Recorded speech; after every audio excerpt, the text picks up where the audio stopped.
hepsi aslında eşittir. Ademi merkeziyet. Bir cumhurbaşkanı bir belediye başkanıyla anlaşma imzalar mı? Cumhurbaşkanı. Ama Suriye'de cumhurbaşkanı gitti bir terör örgütü lideriyle anlaşma imzaladı. Orası öyle. Diyemezsin. Uluslararası hukuk, devletler hukuku her yerde aynı. Öyle komik şeyler oldu ki sanki Davut Koridoru'nu ben uydurmuşum gibi İsrail'in kulağına su kaçırdı. Neden kritik? Bir, İsrail sadece Golan'ın doğusunu alarak senelik su ihtiyacının %50'sinden fazlasını karşılayacak su kaynağına sahip oldu.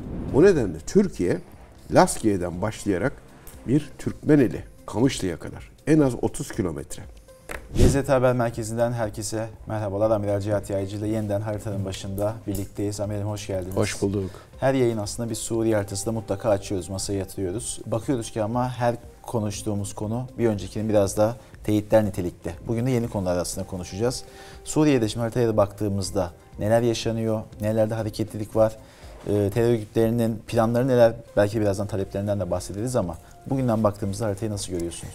8 Aralık 2024'ten itibaren yaşanan gelişmelerde Türkiye Cumhuriyeti Devleti sürekli olarak federasyonsuz, özerk bölgesiz, özel yönetimsiz, birleşik, bütünleşik bir toprak bütünlüğü içerisinde, üniter yapı içerisinde, illa federasyonda denmesine gerek yok. Federasyon yerine özerk yönetim, özerk yönetim yerine özel yönetim, güçlendirilmiş yerel yönetim ya da ademi merkeziyetçi yani merkezi olmayan yönetim şeklinde ama hepsi bunların birbirine eşittir. Onu söyleyelim bir kere. Bu her zaman hepimizin dikkat etmesi gereken şey. Federasyon eşittir özerk yönetim. Eşittir özel yönetim. Eşittir güçlendirilmiş yerel yönetim ve hepsi aslında eşittir ademi merkeziyetçi yönetim. Şimdi bu lafı, ademi merkeziyetçi lafını sık sık duyarsınız. Çünkü bu terör örgütü liderlerinin, elebaşlarının bir alerji oluşturmasın, federasyon demeyin, özerk demeyin, güçlendirilmiş yerel yönetim ya da yerinden yönetim ya da ademi merkeziyetçi yönetim diyerek terminolojiyi farklı kullanarak aynı anlamlı ama ismen farklı olan bir terim kullanarak alıştırma, kanıksattırma bir psikolojik algı operasyonudur. O yüzden yani bu her yerde federasyonun özerk yönetimi, özel yönetimi, güçlendirilmiş yerel yönetimi ve ademi merkeziyetçi yönetim laflarının hepsinin aynı yere yani bölünmeye geldiğini bilmek durumundayız. Şimdi dikkat ederseniz aslında Suriye geçici Cumhurbaşkanı Şara'yla terör örgütü PKK, YPG, PYD, SDG onu da yazalım. Hepimiz aynı şeyleri kullanalım lütfen onu söylüyorum. PKK eşittir YPG eşittir PYD eşittir SDG. Dolayısıyla sadece SDG, sadece YPG falan kullanmamak lazım. SDG kesme PKK gibi kullanmak lazım. Şimdi bunlar PKK'nın Suriye kolu olan YPG, SDG, PYD, PKK terör örgütü elebaşı Mazlum ismini de özellikle almıştı. Sanki zulüm görüyormuş gibi. Aslında adamın ismi bu değildir.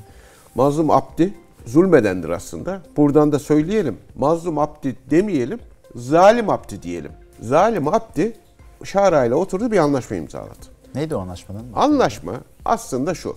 Bir kere baştan bir absürt bir durum vardı. Bir cumhurbaşkanıyla bir terör örgütü lideri masaya oturtuluyorsa o terör örgütü ve lideri uluslararası aktör haline getiriyor demektir. Bir cumhurbaşkanı bir anlaşmayı kimle imzalar? Bir başka cumhurbaşkanıyla ancak Türkiye'de. Bir cumhurbaşkanı bir belediye başkanıyla anlaşma imzalar mı? Cumhurbaşkanı. Ama Suriye'de cumhurbaşkanı gitti bir terör örgütü lideriyle anlaşma imzaladı. Orası öyle. Diyemezsin. Uluslararası hukuk, devletler hukuku her yerde aynı. Diyemezsin. Suriye'de ayrı, bir İngiltere'de ayrı, burada. Öyle bir şey yok. Öyle bir şey yok. Bir kere masaya oturtturarak eşit seviyede sanki Suriye ikiye bölünmüş gibi bir anlaşma. Kim yaptı bu işi? Yaptırdı Amerika Birleşik Devletleri ve İsrail. Sürekli de arkasındalar zaten. Orada bir şey vardı. Bakın tercüme hataları ya da kasıtlı tercüme yapmak nelere mal oluyor. O zaman uyarmıştım ben. Dedi ki Suriye ordusuyla birleşecek dediler değil mi? Evet. Suriye ordusunun içine katılacak dediler. Türkiye'de bunu böyle çok büyük bir başarıymış gibi pompaladılar. Ama onun başarı olmadığı ortaya çıktı. Çünkü çok ince farklılıklar var ama bu farklılıklar çok ciddi sonuçlar doğuruyor. Katılmakla entegre olmak arasında çok büyük bir fark vardır. Orada entegrasyon yazıyordu. Entegre olmak ne demek? Eklemlenmek demek. Ben kendi organımı muhafaza edeceğim. Sen de kendi organını muhafaza edeceksin ve birbirini birleştireceğiz sadece. Nasıl birleştireceğiz? Ben bu bölgede kalacağım. Sen o bölgede kalacaksın. Senin sorumluluk alanın orası olacak. Benim sorumluluk alanım orası olacak demektir. Anlaşma da buydu. Entegreydi. Peki hangi bölgede daha çok varlar Amerika'da? Şimdi PKK, YPG'nin bulunduğu bölge şu bölge. Şurası. Bu bölge Suriye'nin 1/3 ama petrol ve doğalgazın %90'ı. Tişrin Barajı. Burası Tişrin. Tamam mı? Suyun da enerjinin de %40'ı. Ya o kadar komedi bir durum vardır ki. Şara yine bunlarla anlaşma imzaladı. Burası Suriye toprağı değil mi? Petrol ve doğalgaz da bunların değil mi? Suriye'nin tümünün değil mi? Petrol ve doğalgazı bunlardan satın alıyor ya Suriye hükümeti. Kendi petrolün ve doğalgazını satın alıyor. Bu çapulcu takımı burasını Rojava diyorlardı biliyorsunuz. Batı Kürdistan demek. Hani federasyon demeyelim de Adem'i merkeziyetçi diyelim anlayışı vardı ya. Rojava'da Batı Kürdistan demek Kürtçe'de. Bu tepki çekiyor diye Rojava'yı kaldırdılar. Kuzeydoğu Suriye dediler. Burada Araplar var, Türkler var, Kürtler var, Ermeniler var, Süryaniler var, bir sürü var, Dürziler var. Ama buraya adam Kürdistan diyor. Düşünebiliyor musun? Düşünebiliyor musun? Şimdi buraya Kürdistan diyor adam. Peki kardeşim burada bir sürü başka gruplar var. Zaten Suriye'de etnik yapısı şudur. Bakın bu konuda yazılmış birçok bilimsel makale vardır. Okuyabilirler, her yerde yazıyor. Suriye'nin 2023 yılı tahmini nüfusu 23 milyon civarındadır. Nüfus sayımı yok. Onlarca senedir doğru düzgün nüfus sayımı yapılmıyor. Bunun 12 milyonu Arap'tır. 5,5 milyonu bak ikinci büyük grup Türkmendir, Suriye Türkleri. 1,7 milyon Kürttür. Ama en fazla sesi çıkan İsrail ve ABD desteğiyle bunlardır. Aynen Irak'ın kuzeyindeki bölge gibi Suriye'nin kuzeyinde de böyle bir bölge oluşturmak istiyorlar. Nasıl Irak'ın kuzeyinde Barzanistan var, burayı çevrelemişler. Şimdi burayı da çevrelemek istiyorlar. Peki bunu kimin desteğiyle yapıyorlar? Irak'ın kuzeyindeki yapı kimin desteğiyle oluştu Allah aşkına? Amerika, İsrail. Değil mi? Burası kimin desteğiyle? Yine Amerika, İsrail. Bu bölgelerin adı aslında Siyonistan'dır.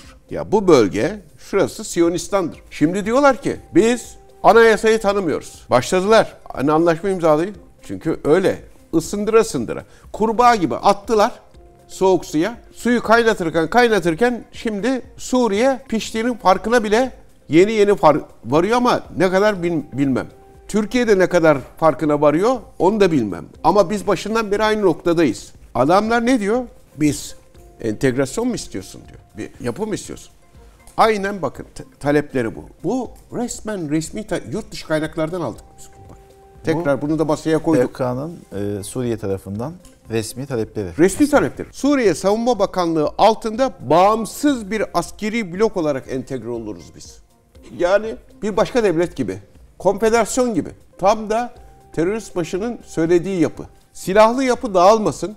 Biliyorsunuz Türkiye'deki bu yapının siyasi uzantıları geçen günlerde demeç verdiler. Sakın silahlı yapıyı dağıtmayın diye. Hani barış kardeşlik falan diyoruz da işte gördüğünüz gibi silahlı yapıyı da dağılmasın. Kendi komuta zincirimiz korunacak diyorlar. Kuzeydoğu bölgelerde Rojava'yı kaldırdılar. Rakka, Haseka, Deir ez-Zor siyasi ve idari özellik. Yani nerede? Burada, burada. Bu bölgede siyasi özellik. Hem ordum olacak, hem kendi komuta zincirimi devam ettireceğim. Hem de siyasi özellik olacak. Adı da Adem'i merkeziyetçi olacak. Bu bölgedeki Türkmen nüfusu için nasıl bir risk barındırıyor? Türkmenler müthiş bir baskı altında burada.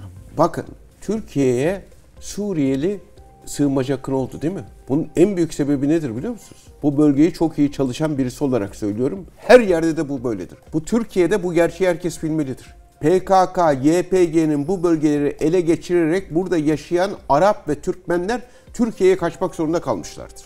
En büyük kaçış bunlardan dolayı olmuştur. Yani Türkiye'de bugün bir sığınmacı sorunu varsa bunun sebebi PKK, YPG'dir.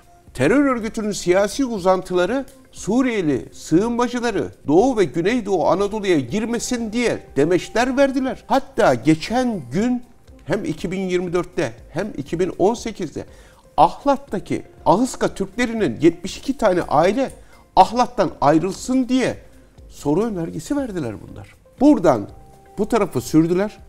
Türkmenlerin ve Arapların bütün mallarına, mülklerine kondular ve burada zorla kalan ailelerin eli silah tutan çocuklarını da sözde askere alıyoruz diye terör örgütü ne hizmet ettiriyorlar. Peki İsrail bu işin neresinde derseniz 27 Kasım'dan sonraki o dönemde İsrail sürekli olarak bütün askeri birliklerini, komuta kontrol merkezlerini, istihbarat merkezlerini, enerji altyapısını, her yeri bombaladı Suriye'nin. Yani hani rejim değişiyor, Esad gitti bilmem. Yok. Buradaki niyetini gerçekleştirmek için, onun için o rejim, bu rejim fark etmiyor. Savunmasız kalsınlar, fakir kalsınlar, kolayca işgal edebileyim burayı.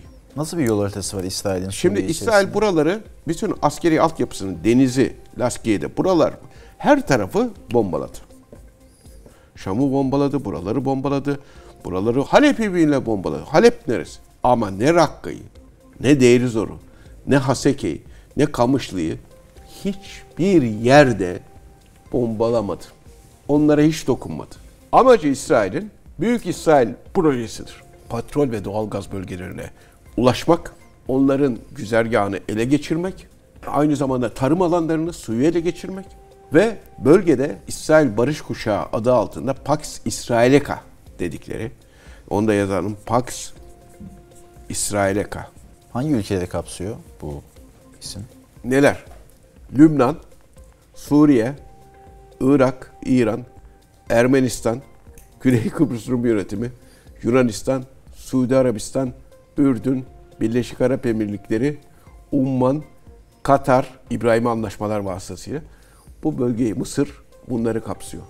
Ama bizi ilgilendiren kısmı Lübnan ve Suriye, Irak, İran kısmı. Şimdi Pax Israelika için adamlar şurada Dürzilerle Amerikalıların bir yeri vardı.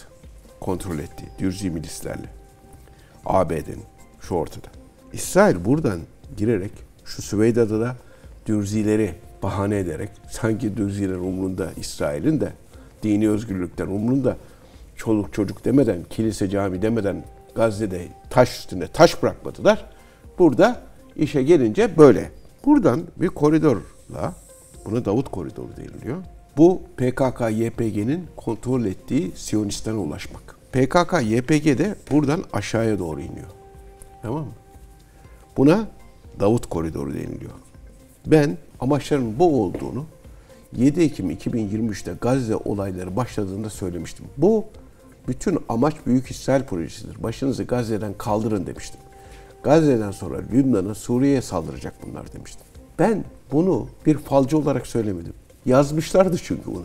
İyi okursak, analiz edersek zaten buna göre tedbir almak da mümkün olur. Öyle komik şeyler oldu ki sanki Davut Koridoru'nu ben uydurmuşum gibi İsrail'in kulağına su kaçırdı ve İsrail şimdi bu koridor oluşturuyor filan dediler ya. Ya bu zaten onlarca yıldır var olan bir koridor ama amacın bu olduğu ortada.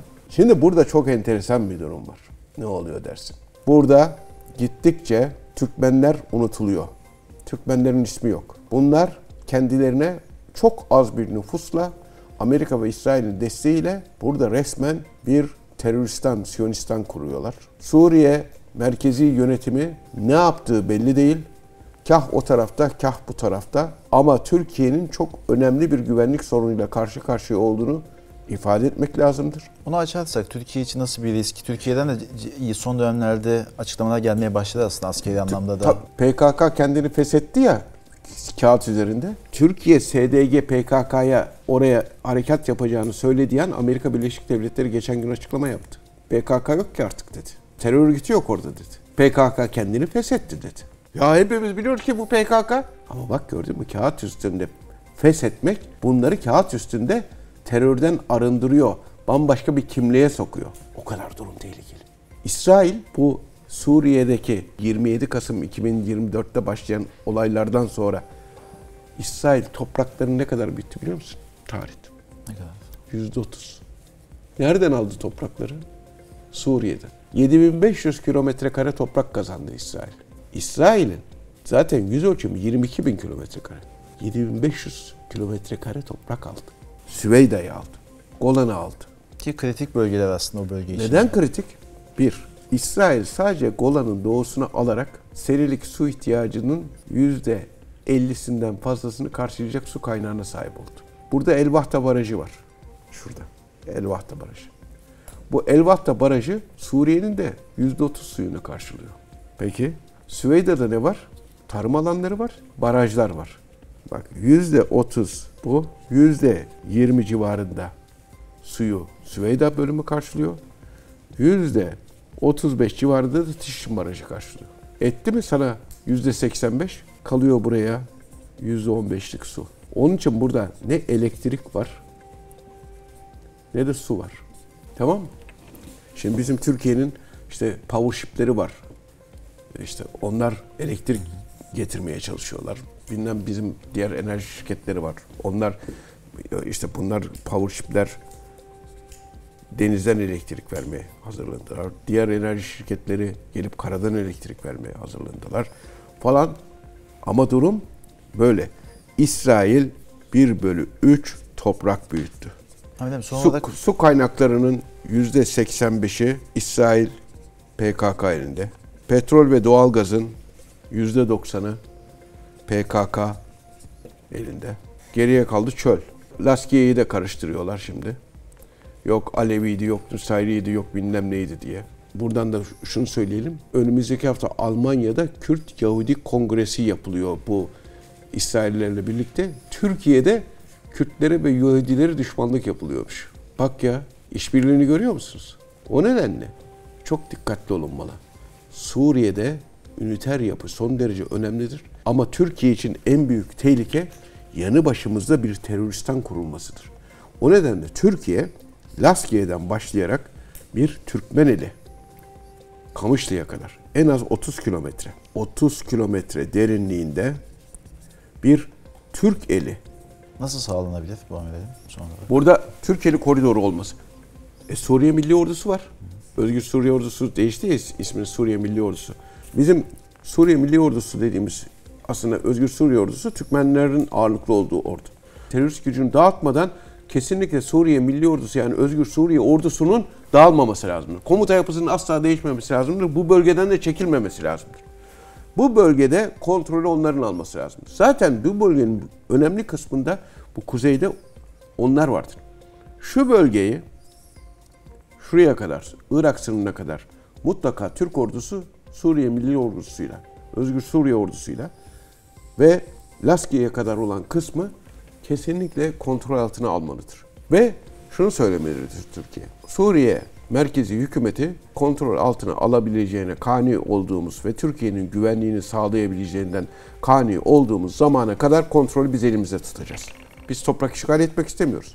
Ama Suriye merkezi hükümeti yeterince güçlü olduğuna inandığımız ve Türkiye'nin güvenliğinin de artık tehlikeye girmeyeceğine kanaat getirdiğimiz ve teröristan tehlikesinin, Siyonistan tehlikesinin tamamen ortadan kalktığı durumda biz bütün her şeyi Suriye merkezi hükümetine devredeceğiz demesi, bu beyanatla gitmesi lazımdır. Çünkü bıçak kemiğe dayanmıştır.